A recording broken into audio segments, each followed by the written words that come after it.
लड़का से कोनो लड़की कहे, कोनो आशिक से ओकर मासूका कहे। ई गीत मार्केट में बड़ी वायरल बा, बड़ी तहलका मचाए। बात हमरे भैया बाबू लोगन खाते कहे, अरे लेके मोबाइल करी ले समाइल,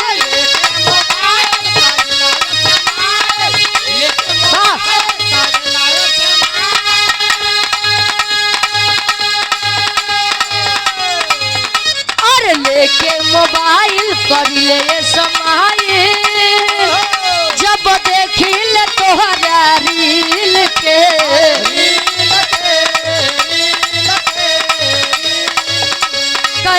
जब देखी ले तोहरा रील के,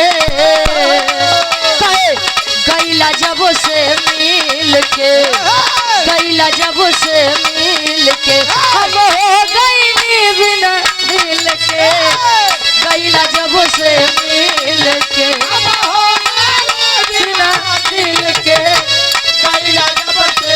लड़किया कहे, हाय जवानी के दुनिया दीवानी बा, हाय जवानी के दुनिया दीवानी बा, हाय जवानी के दुनिया दीवानी बा। हमरा हुस्न पे झलकता पानी बा, हमरा हुस्न पे झलकता पानी बा, हमरा हुस्न पे झलकता पानी बा। हाय जवानी के दुनिया दीवानी बा, हमरा हुस्न पे झलकता पानी बा। सब लड़का कहे, काहे मटक मटक चला तारू,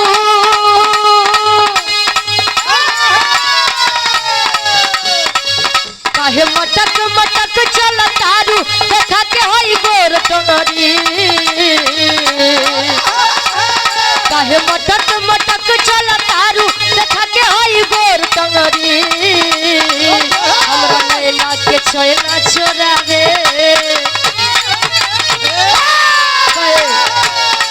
हमरा नैना के चैना चोरावे, गोरी तोरी लाल भगरी, हमरा नैना के चैना। काहे मटक मटक चला तारू, देखा के होई गोर टंगरी, काहे मटक मटक चला तारू, देखा के होई गोर टंगरी। हमरा नैना के चैना चोरावे, हमरा नैना के चैना चोरावे, गोरी तोरी लाल भगरी, हमरा नैना के चैना चोरावे, गोरी तोरी लाल लाल होठावा से, लाल लाल होठावा से, छुए लाल लैया हो की रस छुएला, हो की रस छुएला, जैसे बाबा के मोजारा से रस छुएला, हो की रस छुएला, जैसे बाबा के मोजारा से रस छुएला, हो की रस छुएला, जैसे बाबा के मोजारा से रस छुएला, हो की रस छुएला। आदरणीय राजकरण यादव जी हमारे पूज्य बाबूजी के द्वारा 151 रुपए और सुंदर माला देकर सम्मान किया। लेकिन एक तनी सा भोजपुरी दुनिया वाले बदल दे कहे, प्यार वाली बाती आज, प्यार वाली बाती आज, बोले लू करे जा, हो करे जा छुएला, हो करे जा छुएला, तो हर मीठी मीठी बोलिया करे जा छुएला, हो करे जा छुएला, तो हर मीठी मीठी बोलिया करे जा छुएला, हो करे जा छुएला, तो हर मीठी मीठी बोलिया करे जा छुएला, हो करे जा छुएला। कोनो दुआई के दुल्हा फोन में भरते बा, वाह रे मर्यादा, बाबा फोन लगाए के दुल्हावा से ई नहीं कहे कि हमें तुम्हारे याद आवत बा, चली आवा। हाँ चला ना इनडायरेक्ट कहे, अप्रत्यक्ष रूप से कहे, फोन लगाए के का,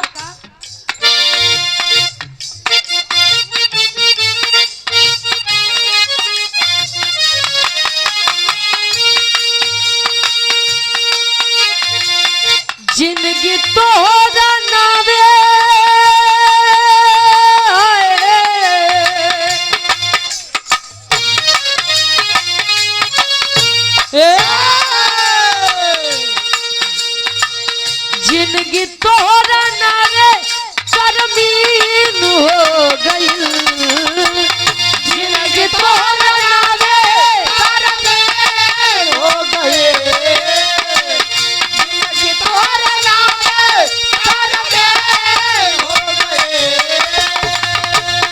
तरमीन तरमीन उर्दू भाषा है। हाँ तरमीन का मतलब रजिस्ट्री हो जाना, हाँ लिखा पढ़ी हो जाना। बारे पतिवर्तन आदि हाय हाय कहे जिंदगी तोरा नावे तरमीन हो गइल। ए राजा तो के देखले बड़ा दिन हो गइल। ए राजा तो देखले मुनई यादव जी कारीगांव कारीगांव से हमारे गार्जियन जी के द्वारा इस भाव को सम्मान करते हुए 100 रुपए आशीर्वाद के चाह रही कहे ए राजा तो के देखले बड़ा दिन हो गइल। ए राजा तो के देखले बड़ा दिन हो गइल। ए राजा तो देखले बड़ा दिन हो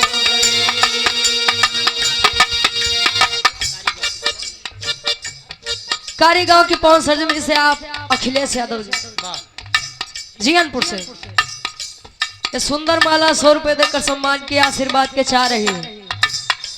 कहे जिंदगी तोरा नामे तरमीन हो गई। ए राजा तो के देखले बड़ा दिन हो गई। कहे तोहर याद सतावता हमरा के रोवावता। तोहर याद सतावता हमरा के सतावता। तोहर याद सतावता हमरा के रोवावता। रही रही के सजिया पे हमके तड़पावता। रही रही के सजिया पे हमके तड़पावता। रही रही के सजिया पे हमके तड़पावता। कहे राजा हो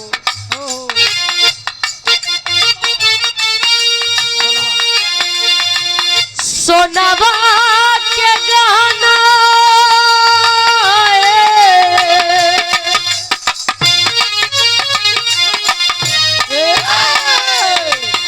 सोनावा के गाना कुलकीन हो गइल।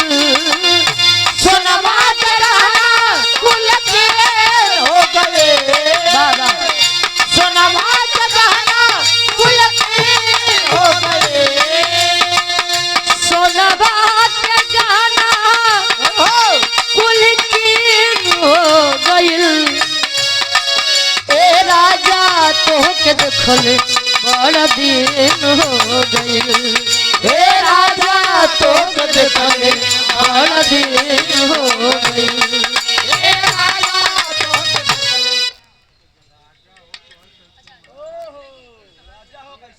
और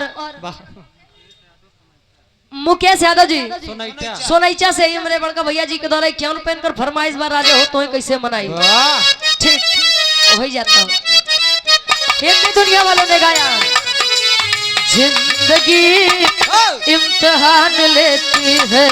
हाय जिंदगी इम्तिहान लेती है। हाय जिंदगी इम्तिहान लेती है।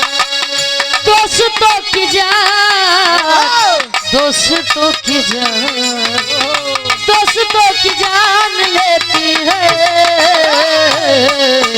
जिंदगी इम्तिहान लेती है।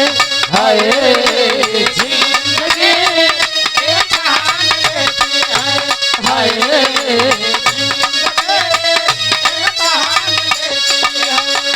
और ये आप मनीष यादव जी बड़े भैया नथईपुर से 100 रुपए देकर सम्मान किए।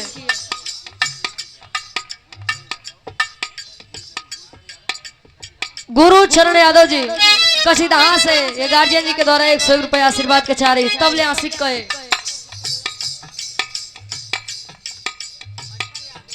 मटर यादव जी कारी गांव से भाभी प्रधान। अच्छा उनसे उल्टा हो गया। 100 रुपए देकर सम्मान के आशीर्वाद के चाह रही मटर के सीजन आवता कहे दिल लगी इम्तिहान लेती है दिल लगी इम्तिहान लेती है ओ इम्तिहान लेती है आशिकों की जान आशिकों की जान आशिकों की जान लेती है दिल लगी इम्तिहान लेती है हाय दिल लगी इम्तिहान लेती है हाय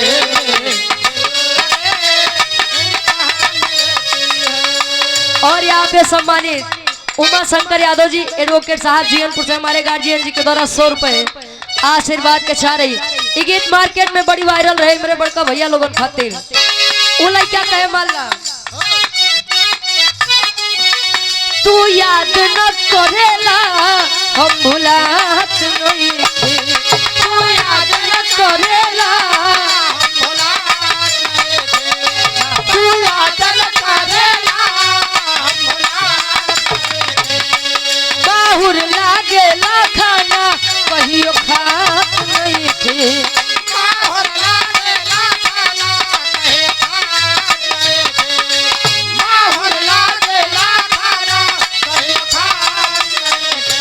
और आप जितेंद्र यादव जी प्रधानाचार्य जी हमारे गुरु जी श्रीदेवी प्रसाद इंटर कॉलेज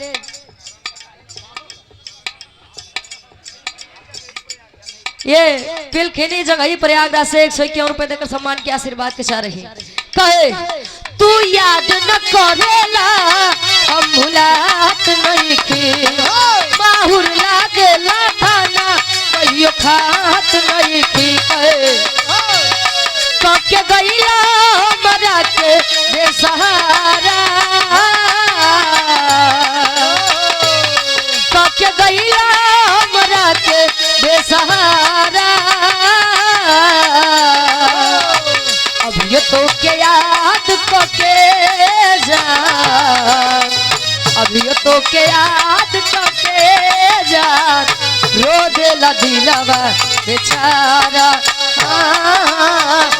ये तो के याद तो के जा रोल दिलवा बेचारा आज तो के जा रोल दिलवा बेचारा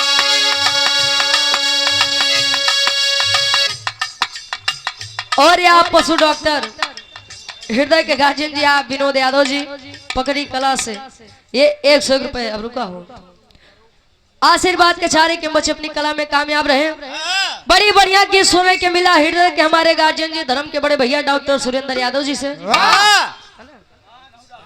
हाँ हो आप कौन चीज के डॉक्टर है मनई के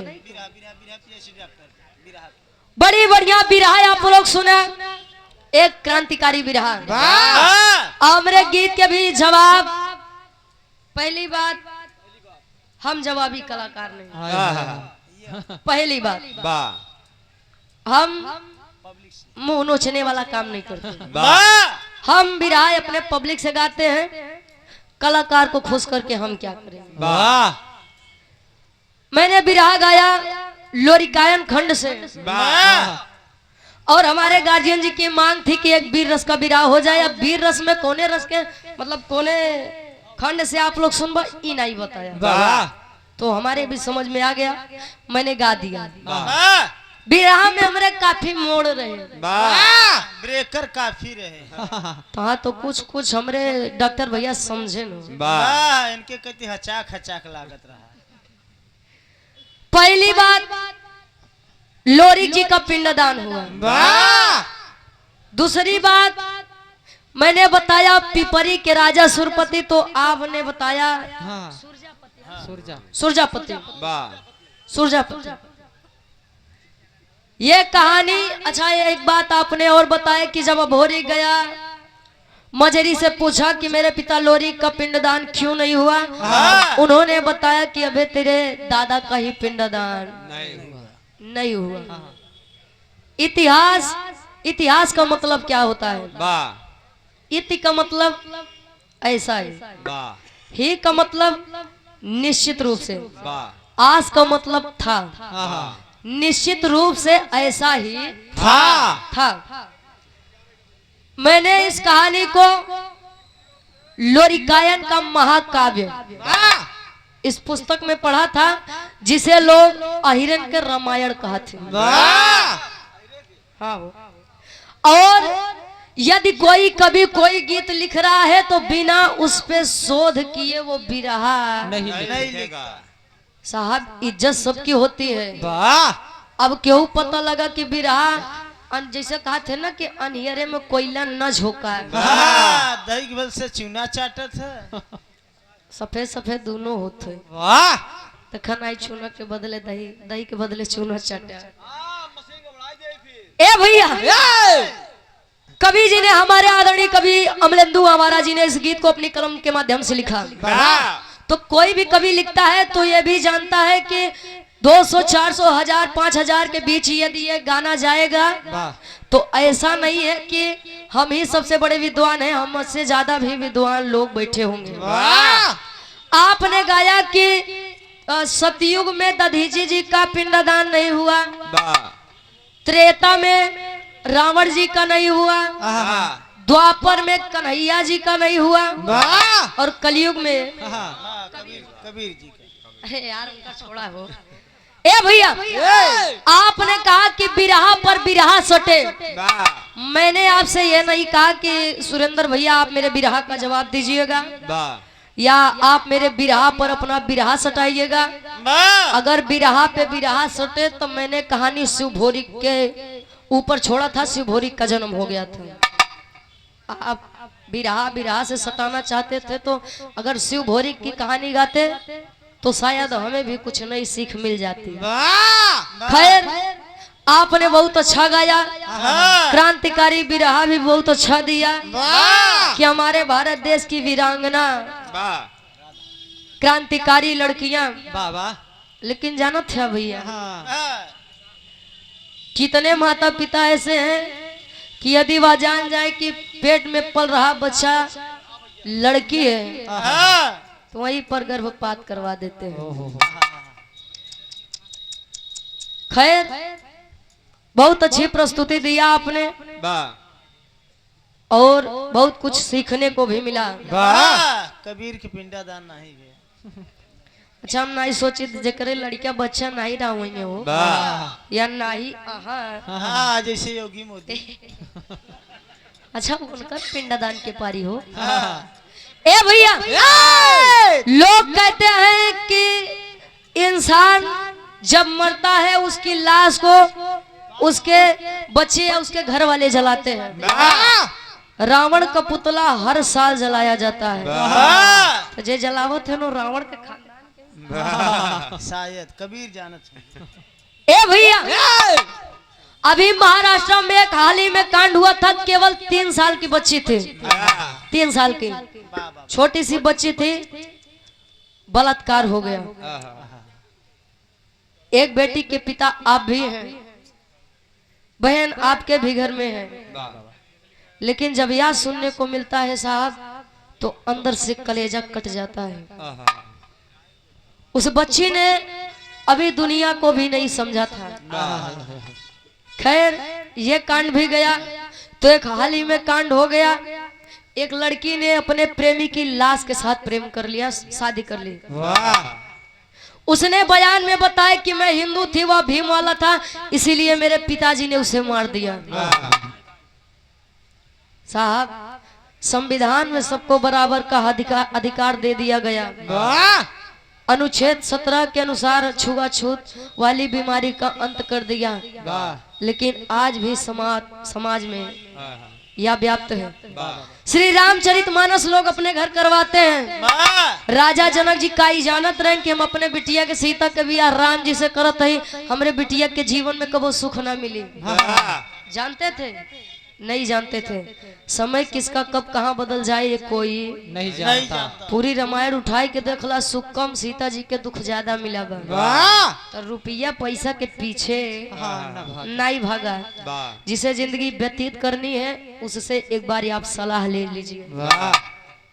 खैर, आज हमारे नेताजी की जन्मोत्सव के उपलक्ष्य में यह कार्यक्रम रखा गया है और आप लोग यहाँ पर उपस्थित हुए हैं तो ये लग रहा है कि आप लोग समाजवादी शेर हैं। एक लाइन सम्मान में समाजवादी गीत हो जाए, हो जाए, एक लाइन समाजवादी गीत हो जाए गुरुजी। हाँ गुरुजी कहाँ गई? अब जाई रहा होई ज्ञान कब जाई? कहाँ जाई? अच्छा जाबा अब वही ने कहाँ जाबा? हाँ बड़ी समय बा। आबे तो समय बा। आओ गुड बाय, फिर मिलेंगे।